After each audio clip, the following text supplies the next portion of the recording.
Bienvenidos a este cuarto episodio de Pongamos esas transmisiones automáticas a rodar. El día de hoy vamos a hablar un poco acerca del sistema de refrigeración. Empecemos con un poquito de lo básico. Sabemos todos que las transmisiones automáticas necesitan un sistema de refrigeración para las mismas. Hay algunos vehículos que se soportan en el sistema de refrigeración del vehículo en general o del motor, en donde podemos encontrar en el mismo radiador del vehículo un tanque lateral que funciona como el sistema de refrigeración de la transmisión automática. Lo que vamos a tener nosotros es un panel muy similar a este, pero dentro de nuestro tanque. Obviamente vamos a ingresar el aceite de la transmisión automática a través de cañerías al tanque, se va a enfriar utilizando el mismo sistema de refrigeración que es aceite-agua. Ahora, a medida que hemos avanzado en la tecnología, vamos a bajar un momentito esto de aquí.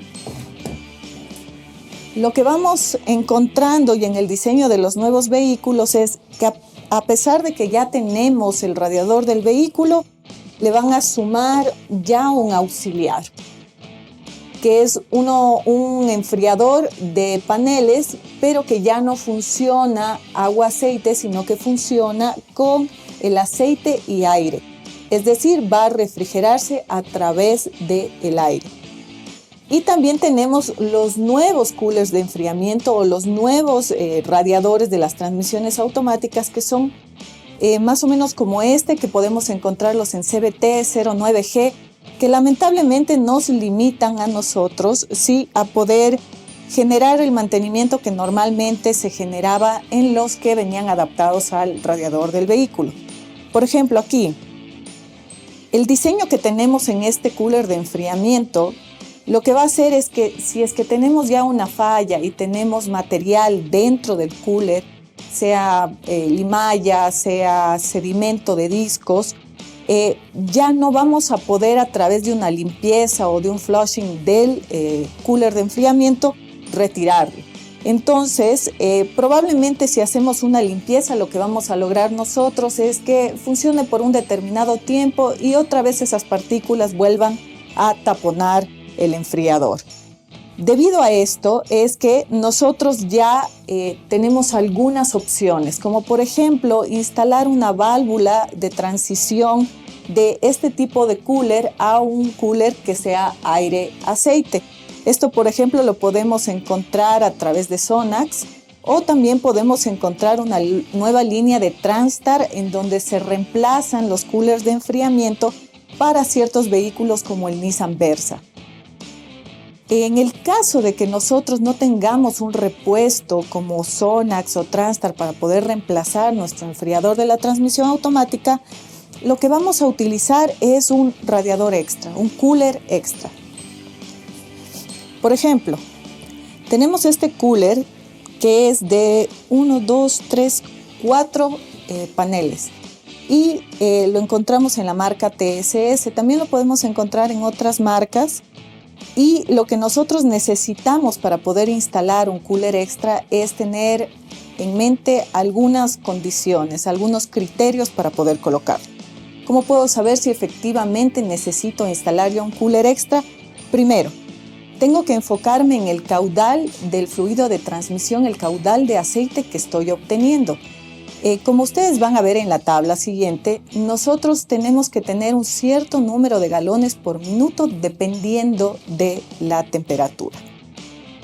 Ahora, ¿qué otro criterio deberíamos nosotros tener con respecto a la instalación de un cooler? Por ejemplo, ¿qué es lo que yo estoy intentando obtener al aumentar este sistema de refrigeración? Si es que yo he aumentado carga en mi vehículo, si es que mi vehículo tiene muchos años de recorrido, muchos kilómetros de recorrido y eso ha reducido la capacidad del sistema de refrigeración, si yo he aumentado la carga en el motor, si es que yo utilizo mi vehículo para remolque, si es que mi vehículo es blindado, ¿sí? Hay varias razones por las que nosotros deberíamos tener en cuenta si es que es necesario aumentar nuestro sistema de refrigeración. ¿Por qué les digo que tengamos en cuenta estas opciones o estas ideas con respecto a observar si es que necesitamos o no necesitamos dependiendo de ellas, es porque muchas de las veces el sistema de refrigeración del vehículo necesita simplemente un mantenimiento. Es decir, yo necesito limpiar o, como se dice en el Ecuador, baquetear el radiador de mi vehículo y baquetear como tal el radiador de mi transmisión automática. Sin embargo, no lo hago y lo que hago es colocarle un sistema de refrigeración adicional. Si es que yo no he hecho este tipo de mantenimiento, entonces no voy a obtener ninguna mejoría más que mínima, ¿no? Porque lo que yo estoy haciendo es aumentar un sistema de refrigeración que enfría a través de aire, no tiene la misma potencia que un sistema de refrigeración que se enfría a través de agua.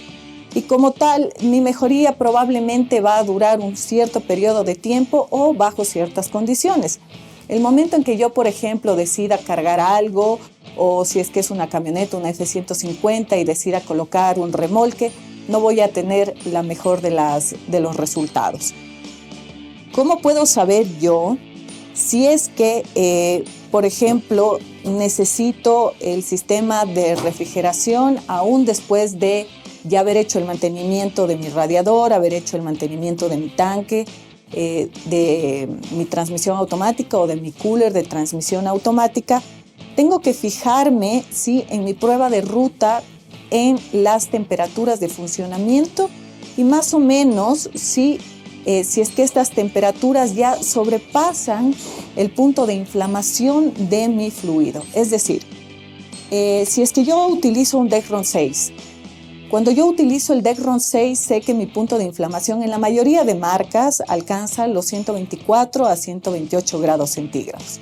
Si yo en mi prueba de ruta estoy viendo que la temperatura de mi vehículo está alcanzando los 163 grados, 143 grados centígrados, significa que yo en ese mismo momento ya sobrepasé mi punto de inflamación, que es el valor máximo de temperatura para iniciar el deterioro del fluido de la transmisión automática.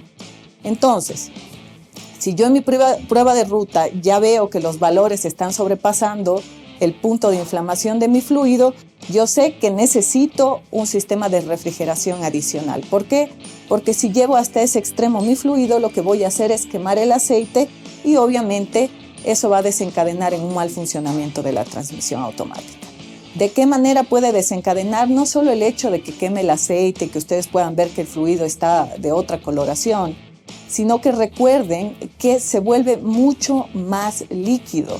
Y ese mucho más líquido nos perjudica a nosotros en las láminas que deberían formarse entre los discos en los embragues de cada una de las transmisiones, la viscosidad con la que necesitan funcionar ciertos elementos, por ejemplo, cadenas, poleas en cuestiones de CVT, y también, y lo más importante, son las partes eléctricas y electrónicas que sufren algo así como un efecto de no sé si han colocado en un sartén suficiente aceite, por ejemplo, cuando quieren freír algo, ¿sí?, y meten un poco de lo que quieran freír y notan cómo hace burbujas y termina eso reventando, friéndose. Pues eso es exactamente lo mismo que sucede cuando nosotros sobrepasamos la temperatura de fluido de la transmisión automática con las partes eléctricas o electrónicas, porque estamos hablando netamente de cosas plásticas, ¿no?, recubiertas de plástico, que no soportan más allá de un cierto grado de temperatura.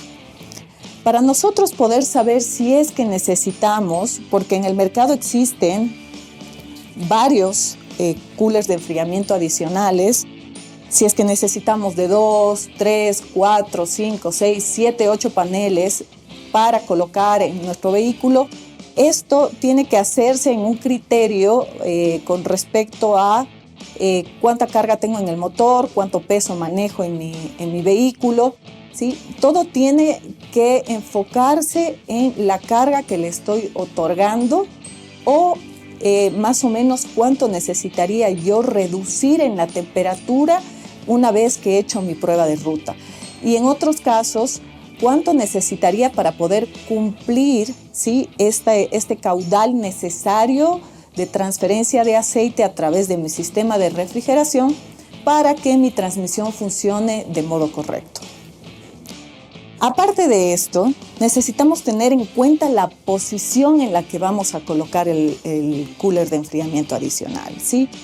Muchas de las veces lo que se hace es colocar el cooler de enfriamiento, por ejemplo, detrás de ciertas cosas, cuando, ojo, nosotros lo que vamos a hacer es enfriar a través de aire.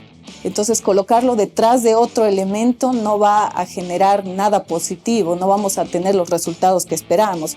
Imagínense si yo coloco este enfriador y detrás de mi cooler de enfriamiento, no voy a tener acceso del aire para poder enfriar absolutamente ninguno de mis paneles y como tal no tengo ningún resultado positivo.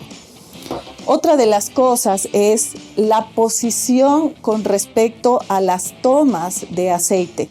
Si es que yo coloco mi cooler de enfriamiento así, y muchas personas me van a decir, lo que pasa es que no tengo suficiente espacio.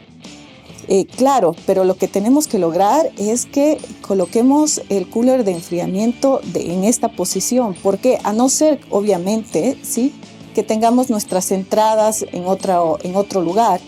Pero como ustedes ven aquí, hay ciertas reglas, como por ejemplo una regla física con respecto a colocar el cooler de enfriamiento.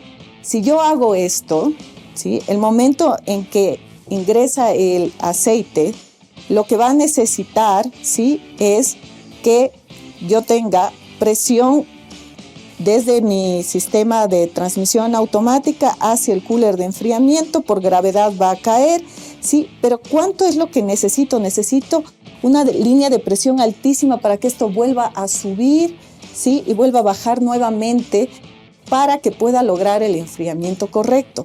Si yo, por el contrario, coloco, ¿sí?, mi cooler de enfriamiento en esta posición, lo único que voy a necesitar es la presión del sistema inicial para empujar el fluido hasta el final del primer panel y luego por gravedad voy a lograr, ¿sí?, que mi fluido se mueva sin ningún problema.